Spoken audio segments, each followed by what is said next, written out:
Good morning. What day is today? It's a day that ends in Y. That's what day it is. It's Monday.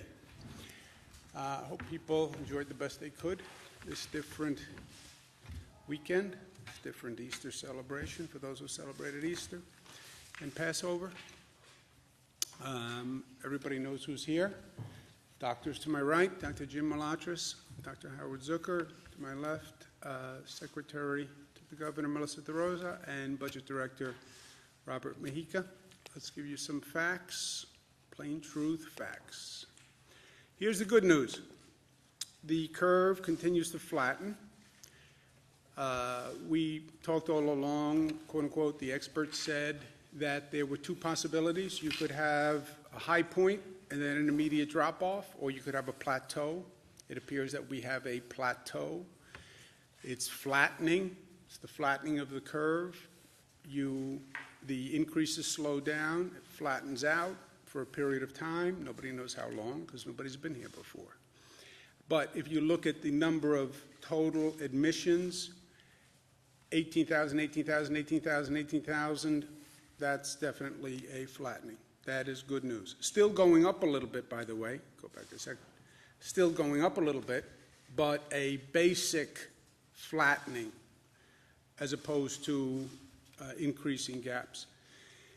The total number of hospitalizations, net, down, a little bit up, a little bit down, but overall just follow the line. Don't get caught up in the day-to-day. As we say, the 3-day rolling average, which is more accurate than any one day, is down again. The net change in ICU admissions is down. Again, I discount this ICU admissions because the old demarcation of an ICU bed in the hospital and a regular bed in the hospital is gone. Almost every bed is basically an ICU bed. Net change in ICU admissions is also down. Intubations is real. Intubations is the worst signal. People who are intubated wind up on a ventilator most often do not come off the ventilator, somewhere 70%, 80%, depending on who you talk to. So this is a scary number. When that's down, it's good, and that is down. The 3-day rolling average is down, so that's good news. We were worried about the spread from New York City to suburbs upstate, and we have been very aggressive. When we get a little cluster, a spot that's acting up, we jump on it. This is like watching a fire going through dry grass with a strong wind, and it's blowing the fire, and a couple of embers wind up on one side of the field, and the embers start to catch fire, and that's a cluster, and you have to run over to those embers and stamp them out right away before they grow. But you see the stabilization there, and that has been good too. This is a new take on it. We talk about net hospitalizations. This is the number of new COVID hospitalizations to date. This is how many new COVID diagnoses or people walking into the hospital had COVID. So you see still about 2,000 people per day are walking in or being diagnosed with COVID. So you're still increasing the hospital population initially by 2,000 people who are testing positive for COVID, but on the other side of the healthcare system, people are being discharged on the other end. So the net is what we talk about because we've always been worried about lack of capacity in the hospital system where you pour the water into the glass and the glass overfills, where the hospital system just can't handle the number of people coming in. And that's why we've been studying the net. But this says, take a deep breath. You still have 2,000 people per day who are coming into the hospital system. And the terrible news is as terrible as it gets, and the worst news I've had to deliver to the people of this state as governor of New York, and the worst news I've had to live with on a personal level. Number of deaths is 671. Not as bad as it has been in the past, but basically flat, and basically flat at a horrific level of pain and grief and sorrow. This is 671 people who passed away on Easter Sunday. For me, I'm Catholic. Easter Sunday is the high holy day in many ways, and one of the high holy days. And to have this happen over this weekend is really, really especially tragic. And they are all in our thoughts and prayers. That raises the death total to 10,056. Again, for perspective, 2,700 lives were lost in 9/11, and 9/11 changed every New Yorker who was in a position to appreciate on that day what happened. And the number of lives lost was horrific after 9/11, and the grief was horrific. And we are at 10,000 deaths. New York, 10,000 deaths. New Jersey, 2,000 deaths. Massachusetts, 756, and then you have the state of Michigan. Why New York? Why are we seeing this level of infection? Well, why cities across the country? It's very simple. It's about density. It's about the number of people in a small geographic location allowing that virus to spread, and that virus is very good at what it does. It is a killer. It is very good at spreading. It is very contagious, and the dense environments are its feeding grounds. We learned that lesson very early on. Remember, we had one of the first hot spots in the nation. One of the most intense clusters was New Rochelle, New York. New Rochelle is in Westchester County. It's not in New York City. Why New Rochelle? And that's what I was so concerned about early on. We didn't know what we were looking at. Why New Rochelle? Because in New Rochelle, one person or two people who were infected were in dense gatherings with hundreds of people, and it spread like wildfire. So it's not just a dense city or a dense community. It's any person in a dense environment. You can be in a very rural county. You know, people think New York, oh, it's all New York City. No, we have counties that have more cows than people by population. You can be anywhere. But if you have a person who's infected in a room of 200 people, 300 people, 400 people, now you have a problem. This goes back to the Spanish flu, where some cities canceled parades, other cities didn't cancel parades. We went through these numbers when we had the decision on the St. Patrick's Day parade, which Bernadette still will not forgive me for.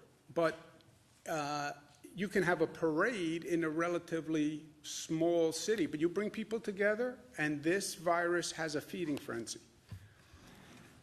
Where do we go from here? Question of reopening, which everyone wants to do, and everybody wants to do yesterday. I am at the top of that list. We have to understand on the reopening, as much as we have this emotion, we want it to happen, and we want it to happen now, and we can't take this anymore, and everyone feels the same. It is a delicate balance. Remember what we have to do on reopening. And remember, it has never been done before. None of this has been done before. So anyone who says to you, oh, I know what we should do, I know. Yeah, you don't know because nobody knows. And that's the one thing that we have learned over and over again. And this place has never done this before. Also, you look around the world, you see warning signs from countries who have opened. And my point is to our team, I want to learn from those other countries, frankly. And I want to make sure we know from our studying and assessment of what's gone on in other countries that what worked, what didn't work, and let's learn from those lessons. And you can now go back and look at Wuhan province and look at Italy and look at South Korea and see what they did and see what worked and what didn't work. So let's learn. So we'll listen to the experts, we'll follow the data. But remember, this is a delicate balance. What are we doing on reopening? We are easing isolation. We want to increase economic activity. That will happen essentially through a recalibration of what are essential workers. Remember, we never turned off the economy, right? The economy is still functioning. You can get in your car, you can get gasoline, you can go to the grocery store, you can shop. You can get on a bus. The economy is functioning. We never turned it off. We turned it way, way down, and it's just the essential services that have been operating, but the essential services have all been operating. What you will be doing, in essence, on the reopening is recalibrating what is essential, right? You'll start to open that valve on the economic activity, and you'll turn that valve very slowly, reopening the economy, more essential workers. Do it carefully, do it slowly, and do it intelligently, more testing and more precautions at the same time that you're opening that valve. More testing so you have more information about who should be coming in, etc. More precautions because you know that works as you're calibrating and opening the valve. And while you're opening that valve, watch the meter. What's the meter? The meter is the infection rate. The meter is those daily hospitalization rates. And there is a cause and effect. You have density, you have more people infecting other people, you will see it within a matter of days in that hospitalization rate. So yes, open the valve slowly, advised by experts. Keep your eye on the meter. The meter is the infection rate. And watch that infection rate. And if you see that infection rate start ticking up, which would be undermining everything we have accomplished thus far, then you know you've opened the valve too fast. That is the delicate balance that we have to work through. And that is what has never been done before. And nobody can tell you today, I know how to do that, because it just hasn't happened. So what do? First, we come up with a reopening plan. I'm not interested in political opinions. I'm interested in what the experts say about this. To the best they can tell you. But you have public health experts. They can study South Korea. They can study China. They can study all the data that we have. You have economic experts that can help you decide what is the next notch of essential workers that can actually start the economy back up and have a consequential change. But that is a real plan, and that has to be developed, and that has to be smart. The wider the geographic area for that plan, the better, because this virus doesn't understand governmental boundaries. Well, I'm Westchester County, so you virus have to stop before entering here and follow my rules. No. The virus follows its own boundaries and its own guidelines, and it doesn't have any. The geographic area that is an economic area, a workforce area, a transportation area, that's the relevant area that we have to be looking at. You have to coordinate all these systems. You can't start one system without starting the other systems. You can't start the economic system without starting the transportation system. And if you can't run the transportation system, then you can't reopen the economy. It just doesn't happen. You have to coordinate the schools with the transportation, with the economic system. These systems work in coordination. They're big gears, and each gear intermeshes with the other gear. And you can't start one gear with the other gear stopped, right? That's the coordination. You're going to need federal support. And you're going to need smart legislation passed by the federal government that actually attends to the need, as opposed to normal political considerations. Testing is going to be key, and that's a new frontier for us also. This state is probably the most aggressive state in the nation in actually getting the testing up. We test more than any other state. We test more than other countries. We test more than the other states, leading states combined in testing. But that's still not enough, and we have to do more. And we know that the precautions work. The masks work, the gloves work, the temperature taking works. It's abnormal, it's different, but it works, and we have to do it. And while we're doing this, we have to remember to stay the course and not jeopardize what we have achieved. And we have achieved much.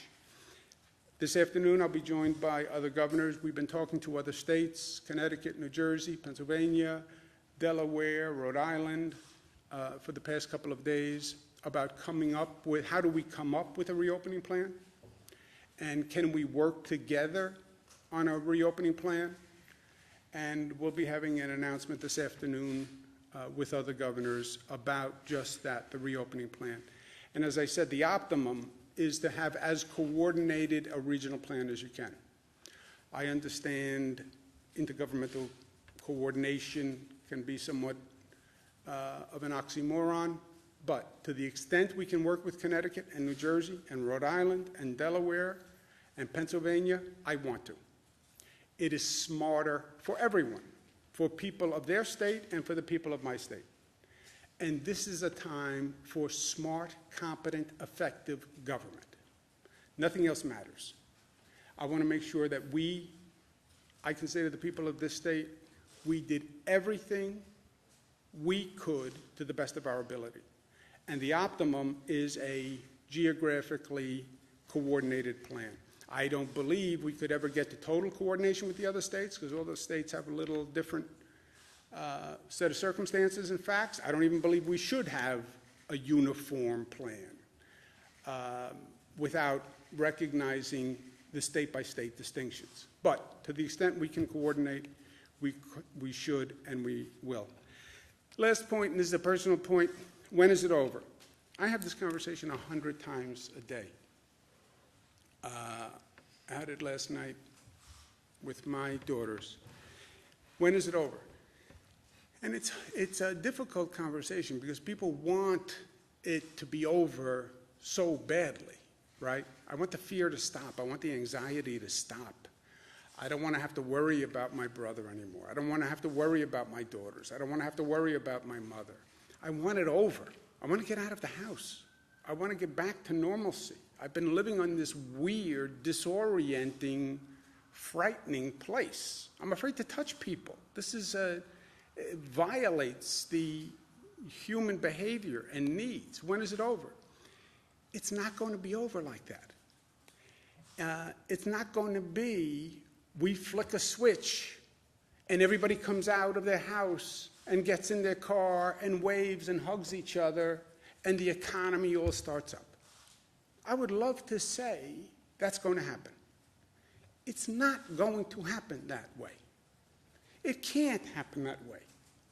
Can it happen in some communities across the country where, frankly, they have very low infection rates, and they could come up with a testing regimen where if they find 1 or 2 cases, they quickly jump on those 1 or 2 and they isolate and they track?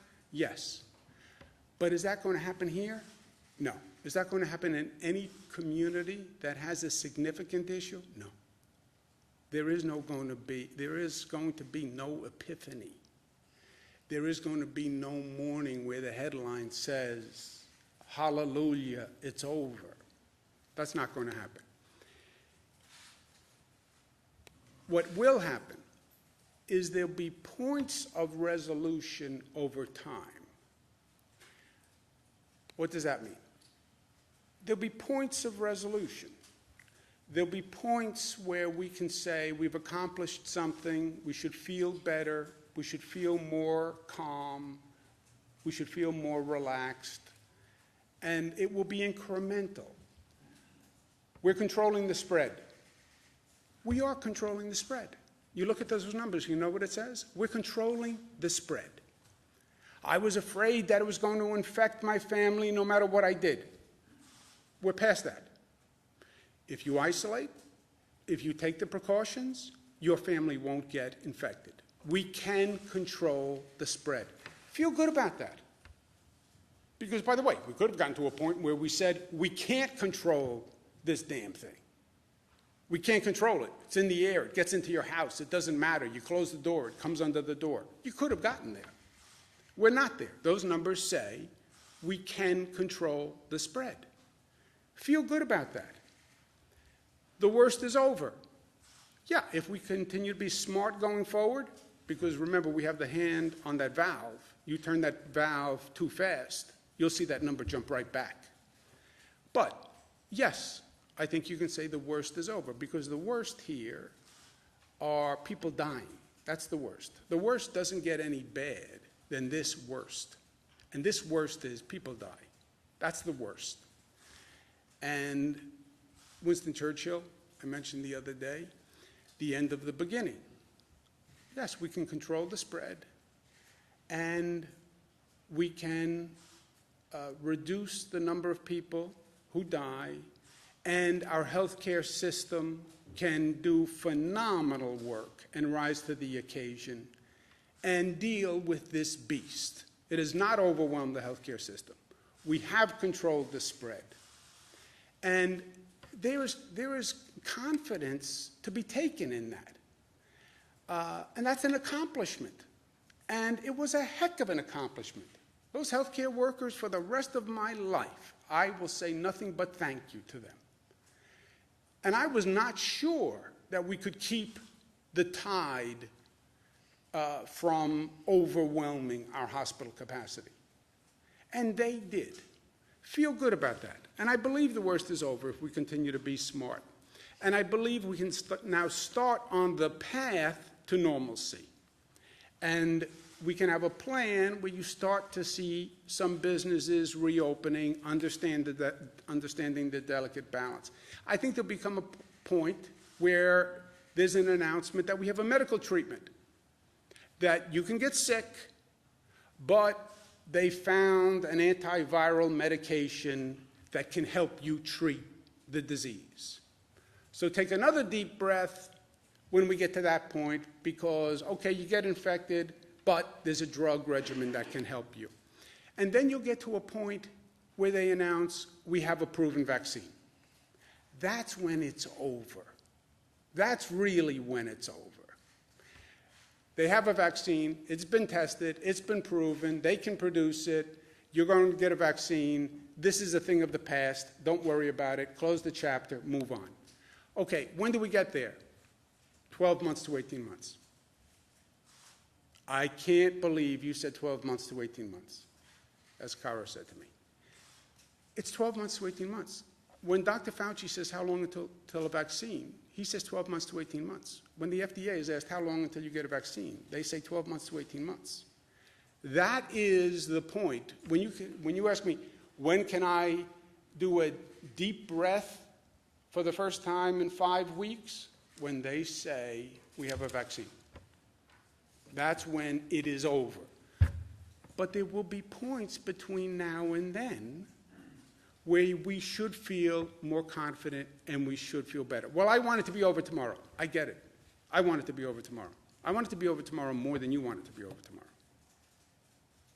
But that's not reality. So let's calibrate our expectations. And in the meantime, stay the course, because we have accomplished a lot through heroic efforts of healthcare workers, police officers, transportation workers who showed up to drive those trains and buses every day. I mean, people just doing extraordinarily brave, generous, courageous things every day, literally putting their lives at risk for the public. And we have flattened that curve by people's actions. which, remember, is why those projection models were all wrong. The projection models were high. They weren't wrong. It's a bad word. What they were saying is this is where the infection will go if unabated. What's the question mark on whether or not you can abate it? Can you put forth a government policy? But more, will people listen to the government policy? You have 19 million people in New York. I could stand up here all day long and say, you must social distance, you must stay home. If New Yorkers don't believe it, if Americans don't believe it, if they question their government, if I don't have credibility, why do I stand here and go through all the facts? I'm not asking any New Yorker to take my word for anything. I'm not asking any American, take my word for it. Here are the facts. I'll give you the facts. The good facts, the bad facts, the ugly facts, you get all the facts. You tell me what you decide. They decided on the facts that they would comply. And they've done things I would have never dreamed that they would do. And they've actually made significant progress. Do not reverse the progress that we have made in our zeal to reopen and get back to normal. That's going to be the challenge going forward. But we'll do it because we are New York tough, and tough is not just tough. We know what tough is, but tough is also smart, and tough is also united, and tough is also disciplined. And tough, most importantly, is loving. Well, that sounds counterintuitive. They sound repugnant. No, no, no, no. Toughest people are strong enough to say love. The toughest people, and that's New Yorkers. Questions? What would have to happen for New York City schools to reopen? What would have to happen first? Swabs to do tests. Is that something happening elsewhere in the state? Is there anything the state can help with? We, on a daily basis, you're talking about medical equipment for hospitals? Swabs, yes. The hospital officials say they're in danger of running out of swabs. Yeah. I'll ask the Commissioner and Jim to comment specifically. But just so you know how this works, on a daily basis, every hospital does an inventory that they send to us that says what they have and what they need. And any hospital that is short, in urgent need of anything, we provide them with that material on a daily basis. We do not have any hospital that has said to us, we have an urgent need for X that we have not been able to fulfill. Two caveats. You can have employees in a hospital who say, I don't like this protocol, I don't like what the hospital is telling me to do. That's a different set of issues. Second caveat, you can have a hospital say, I only have a 3-day supply, and that makes me very nervous. I normally have a 2-month supply. Yes, I know that. Nobody has a 2-month supply of anything. So operating on that constrained timetable, that's where we are. But Jim? After we received that question yesterday, we reached out to the hospitals in New York City. There was one, the Medicis network, that would like some new swabs. We are sending them 200 test kits today, so they'll have that, but they're not out. They just wanted some in the future. And to the governor's point, I was on the phone with about a dozen of the hospital systems today, and just what he said. People get a little nervous about running out of masks and things like that, but often they have like a 30-day supply or a 25-day supply, and we monitor that on a day-to-day basis with them. So as they need it, we'll send it to them. And have you learned anything about why frontline healthcare workers are saying that they're being asked to ration PPE? Is that sort of along with the first caveat? Yes, I mean, and I think Melissa spoke to that yesterday on the various protocols, and we're working very closely with the hospitals as well as the frontline workers to get them the needed supplies. I'm sorry, Bernadette. As you're talking about reopening the economy, but also specific to schools, what would have to happen first for schools to open, specifically in New York City, in regards to this plan that you're They have to work together, Bernadette. I don't believe you can't open one system, it's the gears, which is an analogy and a metaphor that doesn't work for anyone except for me. But that's okay, because it works for me. You have 3 big gears, okay? You have transportation, you have economic, you have schools. Let's take just those 3. You want to start turning one gear. they all intermesh. You have to turn the other two gears. You can't tell me to go back to work. I live in Nassau County. Let's say I live in Westchester County, because I did. You can't tell me go back to work in New York City if you don't have the transit system operating. I take the train from Westchester to New York City. I can't go back to work unless you have a train, unless you want everyone to drive, which will be pandemonium in 4 minutes. You want me to go back to work? Who's going to watch my children if the schools are closed, right? For many working people in New York, the education system is who watches their children during the day.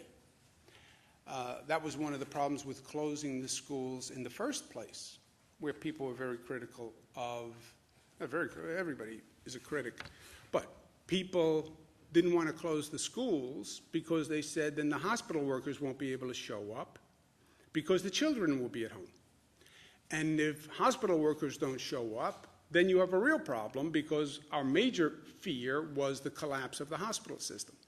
So all of these things have to be coordinated, and they have to be coordinated on a statewide basis. Now look, when I closed all the schools in the downstate area, there were many school districts that disagreed. We have like 700 school districts in the state. Right now, all the school districts basically make their own decisions. I know, but in a situation like this, you can't allow 700 school districts to make their own decisions. You can consult, you can try to cooperate, et cetera, but we have to have one plan at the end of the day, because then we have to take New York and try to coordinate it with New Jersey and Connecticut and Delaware and Pennsylvania and Rhode Island to the best we can. And this virus doesn't understand school district boundaries. And these systems we're talking about don't work on any of these boundaries. Schools, transportation, jobs, they don't work on a county basis. It doesn't work that way. Suffolk County, that's a nice delineation for a lot of issues, but none of the issues that we're talking about. So the entire downstate area is one area, metropolitan area. Then you have upstate. You could argue there should be a differentiation based on numbers, or could be a differentiation. And that's going to be the conversation when we bring Connecticut, New Jersey, Pennsylvania. They'll say, look, we have rural parts of the state, which are one situation. We have metropolitan areas. That's all going to have to be talked through and reconciled. When were we talking to Blasio about this? Well, why not also pull in Massachusetts and Vermont? It sounds like you're focused on some of those areas. Yeah, we're talking to a number of states. And again, we want to coordinate as much as possible, but focusing primarily on our tri-state area. They talk about a tri-state area. The more we can, but you also have to balance the complexity and the unwieldiness with coming up with a plan relatively quickly that we can agree on. So that's what we're going back and forth on. We're going to try to work with everyone. But again, you have different states in different situations, and you have to prioritize where you really need coordination. We need coordination with New Jersey and Connecticut, first and foremost, because that's where our workforce comes from. You have a total interconnection among those states. People live in Connecticut, they drive to New York City. They live in New York City, they drive to New Jersey. There is a total interconnection among them.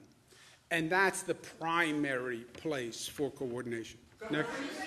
Buffalo and Erie County. Are you going to have a discussion with that? I'm sorry? Are you ready to announce a plan later today, or are you just having a conversation? We'll have to come later today to find out the announcement. If I tell you the announcement today, why would you come here at 2 o'clock?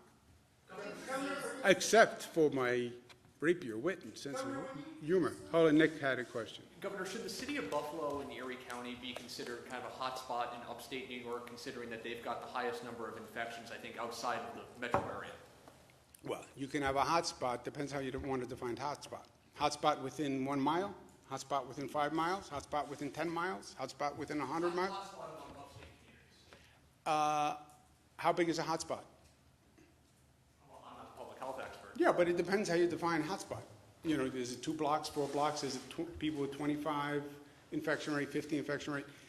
You know, I call them clusters. You have clusters that pop up across the state. As soon as you see some smoke and you see a little fire, run there and tamp it out as fast as you can. And in Buffalo, we have had clusters that have popped up. Nassau, Suffolk, Westchester, Rockland, right? They've all had clusters. Governor, when you say you believe the worst is over, are you in effect encouraging the type of behavior that you're trying to prevent? I mean, this sort of optimism that might bring people out of their homes into No, public that's spaces? why I've said the exact opposite 57 times. Stay the course, stay the course. It's working, stay the course, stay inside, take precautions, right? That's why I say that 100 times to an annoying, repetitive level. But facts are facts, and I'm not going to lie to the public. Facts are facts, numbers are numbers. I need the public to believe in the credibility of what we're doing, right? Credibility comes from two elements, in my opinion. Are you giving me all of the information, or are you spinning me? Are you deciding that you can't tell me facts because I may become too optimistic? Are you manipulating me with giving me information, which is what I think you're suggesting? No, you get all the facts. I'm not worried that you can't handle information. You get all the facts. Second, what I am proposing we do is drawn from those facts, right? Here's all the information. I work for you. I give you all the information. No spin, no gloss, no sugar, no glazing. Here are the facts. I'm not worried that you can't handle the facts. You're going to get depressed. You're going to get optimistic. You're irrational. Here are all the facts. Second component, here's what I propose based on those facts. And I think it's the intelligent response to those facts. I hope you agree with me that it is the intelligent response and you follow the proposal, because I need you to follow the proposal because it's all about you. If you, the public, if the people don't decide to do social distancing, nothing works. If the people don't decide to stay home, nothing works. I could never mandate 19 million people, you must stay in your house. And if they say, as New Yorkers can say, I think you're being overly dramatic, or you're too political, or you don't know what you're talking about, what do I do when 19 million people defy the order? Go out and arrest 19 million people? They have to believe it. So they get all the facts. I'm not going to shape the information they get. Here are all the numbers. But, and here's my policy based on the numbers. And here's what I suggest, and I hope you think it is not only credible, but competent and smart. And I hope you accept it. It's the best I can do.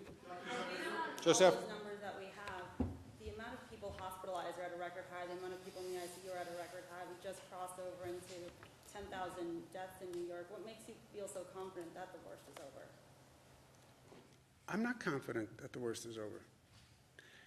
I said, if you look at the numbers, 18,000, 18,000, 18,000, 18,000, 18,000, the numbers suggest a plateauing, slight increase, but a plateauing, which is what the experts have talked about. That's what the numbers say. I also say, whatever those numbers say is a direct result of what we do. I've said, if we do something stupid, you will see those numbers go right back up tomorrow. Period. The worst can be over, and it is over, unless we do something reckless. And you can turn those numbers on 2 or 3 days of reckless behavior. It's like being on a diet, right? You get on the scale every morning. I lost 5 pounds. I lost 5 pounds. I've lost 5 pounds. Oh, you're declaring that you have lost 5 pounds forever. No. I lose self-discipline today, and I go home, and I eat like a horse, and I'll get on that scale. It's going to give me a different number tomorrow. It is directly a result of what you do today. The number is down because we brought the number down. God did not do that. Fate did not do that. Destiny did not do that. A lot of pain and suffering did that. And that's why we lost 5 pounds. Because we went out every day and we exercised and we burned more calories than we ate. That's how it works. It's math. And if you don't continue to do that, you're going to see that number go back up. And that will be a tragedy if that number goes back up. Obviously, we've got to a point where the hospital. Repeatedly declined to provide a list or the number of cases at each nursing home in New York State, citing patient confidentiality. Can you explain how it is a breach of patient confidentiality, just to release the total number of cases at each facility? John, I don't know the details of the healthcare privacy law, but I know the healthcare privacy law is very expansive, and health officials are always very protective of patient health. But I don't know the law well enough to answer you, but I can get you an answer today. I can have the healthcare council. Zucker certainly does. I mean, HIPAA generally prevents the release of personally identifiable information. How is it personally identifiable just to release top-line numbers at each facility? Okay, but just so we're clear, Commissioner Zucker is a doctor, and I respect doctors. I love doctors. My sister's a doctor, but he's not a lawyer. Go ahead. Let me hear your legal opinion, medical doctor. I'm interested. What do you think? Do you know? I think I understand the HIPAA law. I think the issue here, as I mentioned previously, this is their home. These nursing homes are their home, and we want to make sure we protect their privacy in that sense as well. It's not just an issue of sort of saying that there's a HIPAA law. It's that there's nowhere they're going to go, and we don't want to put information out about that. No, John. A legal rationale? It's more of a moral? No, it's a law. It's a law. But we'll get you the legal. We'll get you the law on the matter. But the law is also tied to the spirit of the law and ethics, right? You don't want to invade people's privacy. We give you everything I have that doesn't invade someone's personal privacy. Otherwise, there's no secret to number of deaths in nursing homes, right? If to the extent you can release it without invading people's privacy, release it. So where is the plateau for I have hospitalization? some questions for you about upstate New York. You touched on this earlier. Upstate we don't have the density and we haven't seen the cases like downstate. Would you consider starting the reopening upstate to see how it goes? We're going to talk to the other states. As I said, whatever we do, we're going to do in combination to the extent possible with the other states, and we'll talk about that at 2 o'clock. Could I see a distinction in places that have different caseloads? Yes. Right? You have your hand on the valve. You're watching the meter. You're turning the valve. You're opening the valve a little bit, and then you're watching the meter. The meter is the infection rates. Will the meter respond differently in a rural county than it will in a dense urban county? Yes. How do you calibrate that into a reopening plan? That's what we have to think through. Another thing is, we've had countless people contact us about unemployment. How is the new platform working, and how long is it taking for people to get their checks? The new platform is working much, much better. Amen. The Department of Labor website basically crashed when it was overwhelmed by the number of callers for unemployment. Unbelievably, we had 1,000 people working on the website, handling the calls. 1,000 people could not handle the input, which is just phenomenal. But we changed the system, we changed the website, and Melissa can speak to that. The new platform got up and running on Friday. We've gotten a lot of positive feedback. It's much more streamlined. I think it went from 150 questions down to 20 questions. And as of about an hour ago, before we walked into this briefing, the latest numbers I got from DOL was 200,000 calls were made between Friday morning and last night. They're on the phones again this morning. I can't give you an exact answer on when the checks go out. I can get that to you. I think as soon as the application process is done and you're accepted, they go. But I want to give you something more specific than that so we can get back to you after this. And just calls made? So 200,000 calls were made. Not everyone answers the phone. And by the way, for the public who's listening right now, if a call comes up and you're on that list and it's private, answer it, please, because that is the Department of Labor calling to finish your process. So when I say 200,000 calls were made, 200 attempts were made, and then there's obviously, it's a percentage of that where they've actually connected. The calls where they've connected, they do close out the applications. And from what I've heard, that's been very successful. I can get you the completed number after this. There's one more question. Nick? Are you worried that President Trump is going to fire Dr. Fauci? Oh, I would be. Look, I think Dr. Fauci is great. I think Americans trust him. He's been very helpful to me as governor. I've called him numerous times. He's very good at getting back.